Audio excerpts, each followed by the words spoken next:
раҳмон: зиндагии аҳолии тоҷикистон беҳтар шудааст. дар душанбе созмони ҳамкориҳои Шонхой дар Калуга ва суғд ҳабси тоҷикон. тафсири Ибни Касир дар Русия манъ карда шуд. аъзои маҷлиси миллӣ ва вакилони президенти Тоҷикистон Эмомалӣ Раҳмон рӯзи 26 январ бо паёме ба парлумон, ҳукумат ва тамоми мардуми кишвар баромад кард. Раҳмон эълом дошт, ки эпидемияи коронавирус дар Тоҷикистон шикаст хӯрдааст ва кишвар тавонистааст мушкилиҳои иқтисодиро бартараф намояд, менависад Настоящее время. Раҳмон изҳор дошт, ки иқтисоди кишвар дар соли 2020 ба 4,5% афзуда, ҳаҷми маҷмӯи маҳсулоти дохилӣ ба 82,5 миллиард сомонӣ расидааст. барои беҳтар намудани шароити иҷтимоии аҳолӣ аз 1 сентябри соли 2020 вай дар идома гуфт, ки барои беҳтар кардани шароити иҷтимоии аҳолӣ аз 1 сентябри соли 2020 нафақа, музди меҳнати кормандони ташкилоту муассисаҳои буҷавӣ, стипендия ба 15%, музди меҳнати кормандони мақомоти ҳифзи ҳуқуқ ва хизматчиёни ҳарбӣ 10% ва нафақаи гурӯҳи маъюбони ба нигоҳу бинниёзманд ба 50% зиёд гардонида шудааст. инчунин Раҳмон дар хусуси сифат ва сатҳи зиндагии аҳолии кишвар ҳарф зада, қайд кард, ки дар ин масъала тамоюлҳои мусбӣ нигоҳ дошта мешавад. аммо на ҳама бо чунин арзёбии мусбии вазъи иқтисодии Тоҷикистон розӣ буданд. Я вам скажу, например, такие цифры, которые привел президент страны о том, что на заре независимости, например, было 13 вузов. собиқ муовини вазири иқтисодии Тоҷикистон Каримҷон Аҳмадов паёми Раҳмонро ба рӯзноманигорон чунин шарҳ дод: ман ин баромадро бо диққат тамошо карда, худро гӯё дар миёнаи солҳои 70-уми асри 20 дар анҷумани ҳизб ҳис кардам. рақамҳои эълоншуда вазъи воқеиро инъикос намекунанд. гуфта мешавад, ки рақамҳо дар кишвар нишон медиҳанд, ки ҳама чиз муқаррарӣ аст. ман ба ин рақамҳо эътимод надорам. ба фикрам ин изҳорот бояд мисли изҳороти мағлуб кардани коронавирус баррасӣ карда шавад, зеро изҳоротҳои мазкур аз як тартиб мебошанд, гуфт иқтисоддон. масъалаи бисёр нозук ва муҳимро расонданӣ ҳастанд. бояд қайд кард, ки президент Раҳмон такрор ба такрор дар бораи баланд бардоштани сатҳи зиндагӣ дар кишвар изҳорот медиҳад, аммо вазъи воқеӣ боз ҳам бадтар мешавад. мувофиқи маълумоти ташкилоти USAID, то моҳи июни соли 2020 тақрибан нисфи аҳолии Тоҷикистон зери хатти камбизоатӣ зиндагӣ мекунанд. фоизи занони камғизо номутаносиб зиёданд ва зиёда аз 30% кӯдакони то 5 сола аз қадпастӣ ранҷ мекашанд. ҳамун чизе ки мисол буҷет боша, мада пулам ки боша, ман мекунам хонамда, духовкам ки боша, пулам боша, ҳам маҳсулотша мегирам, дар хона мекунам, мебарам ялави бозорда мефурӯшам. Надорам духовка, надорам мисол чеварам, надорам машина. Участники занимались вербовкой и распространяли среди жителей региона экстремистские идеи, устраивая тайные собрания. дар вилояти Калуга чанд нафар бо иттиҳоми аъзогӣ дар ҳизби таҳрир боздошт шуданд. дар ин хусус рӯзи 27 январ маркази робитаии ФСБ бо ҷомеа иттилоъ дод. амалиётро нерӯҳои муштараки ФСБ ва Росгвардия анҷом доданд. бино ба гузоришҳои расонаҳо, ФСБ чанд нафарро боздошт карда, як қатор корҳои ҷустуҷӯӣ анҷом додааст, ки дар ҷараёни он маводҳои таблиғотӣ, иртиботот ва васоити электронӣ дар Русия мамнӯъро пайдо карданд.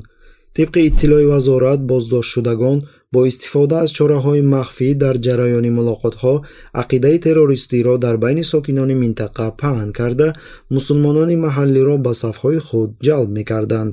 наворҳои боздоштро васоити ахбори омма аз ҷумла шабакаи телевизионии Russia Today, ки ба манфиатҳои сиёсати хориҷии Русия нигаронида шудааст, васеъ инъикос карданд.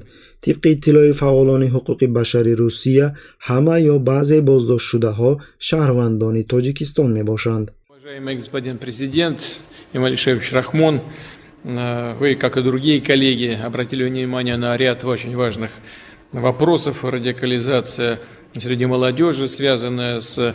ҷолиби диққат аст, ки ин боздоштҳо дар пасманзари шӯрои ҳамоҳангсозони миллии кишварҳои узви созмони ҳамкориҳои Шонхой, ки аз 26 то 29 январ таҳти раёсати президент Раҳмон дар Душанбе баргузор шуд, сурат гирифтанд.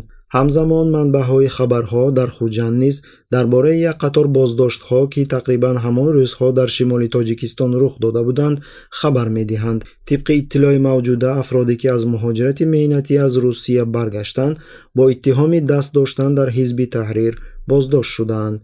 В юбилейном году председателем в ШОС будет, как мы уже неоднократно отмечали сегодня, коршиносон мутобиқати возеҳи ин амалиёт ва саривақтии онҳоро ба чорабиниҳои муназзам дар доираи созмони ҳамкориҳои Шонхой қайд мекунанд ки ин яке аз воситаҳои Русия барои таҳмил кардани сиёсати мустамликавии худ дар кишварҳои Осиёи марказӣ мебошад, ки аз ҷумла пешгирии эҳёи исломро дар минтақа дар бар мегирад.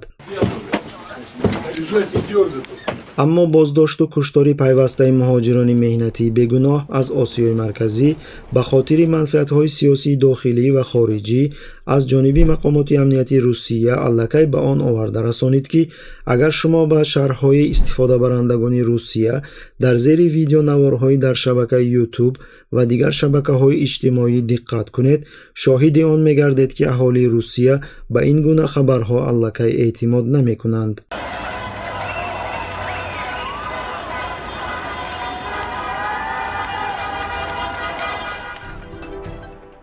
дар Русия феҳристи китобҳои мамнӯи исломӣ бо Қуръони Карим пур карда шуд.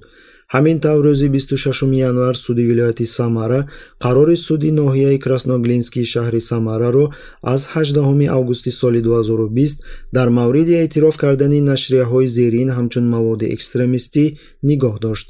якум тафсири Қуръони Карими Абулфидо Исмоил ибни Умар ибни Касири Димишқӣ. дуюм тафсири Қуръони Карим Сабукӣ аз сӯи бахшанда ва меҳрубон, тарҷумаи маъноии Қуръон ба забони русӣ бо шарҳи Абдураҳмони Саъдӣ, тарҷума аз забони арабӣ муаллиф Элмир Кулиев. Мы с данным решением суда категорически не согласны, потому как оно основано исключительно на заключении, на наш взгляд, некомпетентной экспертизы. дар навбати худ ҳимоятгар Руслан Нагиев ки аз ин китобҳо дифоъ кардааст, бо ҳукми суди вилояти Самара розӣ набуда, изҳор дошт ки аз болои ин қарор шикоят хоҳад бурд. парвандаи манъи тафсирҳои дар боло зикршуда 1 сол пеш моҳи январи соли 2019 оғоз ёфта буд. қобили зикр аст ки тафсири Ибни Касир ки мамнӯъ шудааст, як асари маъруфи динӣ маҳсуб мешавад ки онро тамоми уламоҳои исломӣ ҳамчун манбаи мӯътабар барои омӯзиши китоби муқаддаси мусулмонон эътироф карданд. Я думаю, что это связано с общей политической культурой нашего чиновничества, которое относится к исламу предвзято. И при малейшем случае пытается всячески, оказать давление юридическое, политическое, информационное, в конце концов. И здесь то же самое, потому что, по сути говоря, все знают, что такое Коран, значит, его тафсиры неоднократно проверяются, да. ёдрас мекунем ки моҳи сентябри соли 2013 додгоҳи ноҳияи Октябри Новоросийск даъвои додситонии нақлиёти шаҳрро дар бораи манъи тарҷумаи Қуръон ки муаллифаш Элмир Кулиев аст қонеъ кард. аммо дар моҳи декабри ҳамон сол пас аз он ки тӯъфони хашм аз ҷониби мусулмонон ва эътирози умуми русиягӣ бархост, суди вилояти Краснодар қарори суди ноҳияро бекор кард. Дали какое-то пояснение, если такие вопросы возникают. Но здесь очевидно, что такой задачи не стоит.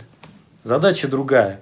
Задача, конечно, попытаться оказать давление политическое, прежде всего, на ислам, на исламское сообщество, на исламское интеллектуальное сообщество.